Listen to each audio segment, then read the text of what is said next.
17 तारीख को लॉकडाउन में काफ़ी ढील दी गई थी। आज एक हफ्ते के बाद मैं ये कह सकता हूँ कि स्थिति नियंत्रण में है और कोई भी घबराने वाली बात नहीं है। जब लॉकडाउन में ढील दी गई थी, हमें ये उम्मीद थी कि थोड़े से केसेस में बढ़ोतरी होगी। लॉकडाउन में ढील देने के बाद थोड़ी बढ़ोतरी हुई है, लेकिन चिंता की कोई बात नहीं है।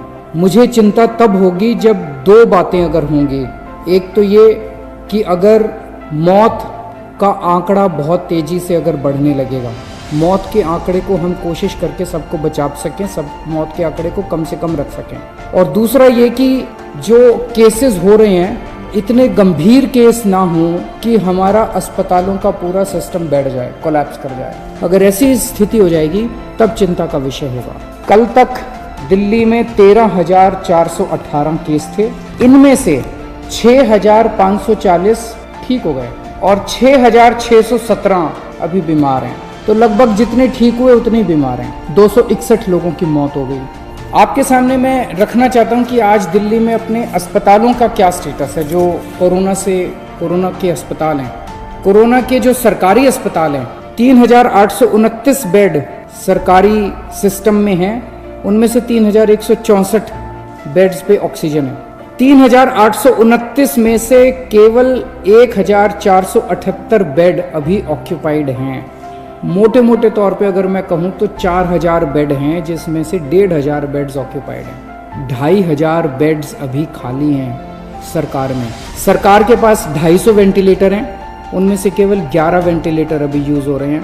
लगभग 240 वेंटिलेटर खाली हैं। तो अभी घबराने की कोई बात नहीं है। प्राइवेट में 677 टोटल बेड हैं, उनमें से 509 भर चुके हैं। केवल 150 पौने 200 बेड्स बचे हैं प्राइवेट में।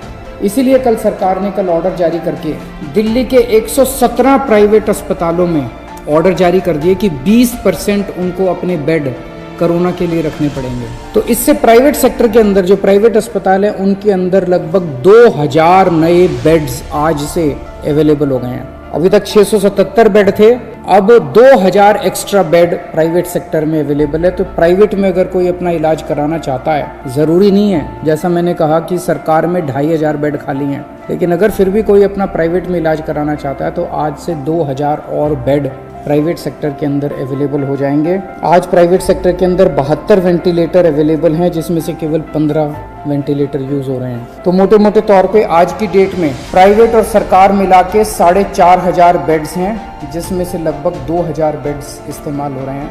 2,500 बेड्स अभी भी खाली हैं। 17 तारीख को लॉकडाउन में ढील दी गई थी, तब क्या स्थिति थी और आज क्या स्थिति है। उस दिन टोटल पेशेंट दिल्ली में पॉजिटिव 9,755 थे, आज 13,418 हैं। एक हफ्ते के अंदर लगभग 3,500 पेशेंट्स बढ़ गए।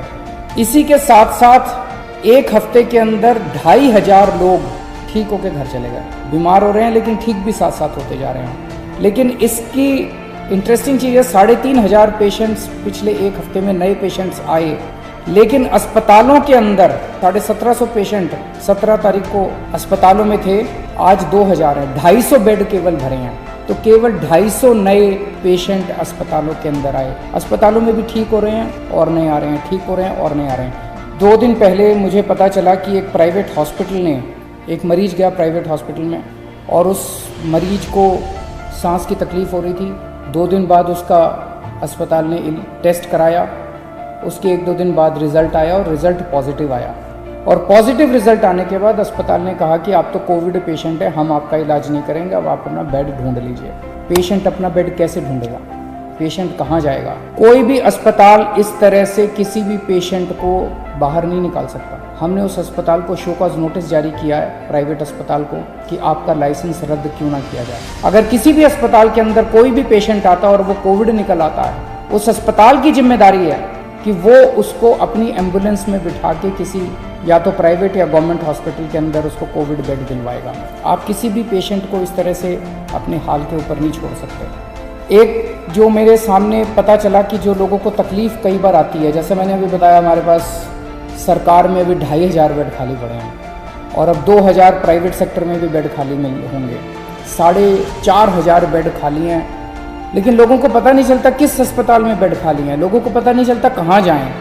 तो इसके लिए अब हम एक सिस्टम बना रहे हैं, 2-3 दिन के अंदर सिस्टम आपके सामने लाएंगे, जिसमें अगर कोई भी कोविड का सीरियस पेशेंट है और उसको बेड चाहिए, उसको एडमिशन चाहिए, उसको तुरंत पता चल जाएगा कि मुझे कहाँ जाने की ज़रूरत है। इसका पूरा सिस्टम बना रहे हैं और 2-3 दिन के अंदर ये पूरा सिस्टम बना के मैं आपके सामने आऊँगा। बहुत बहुत शुक्रिया।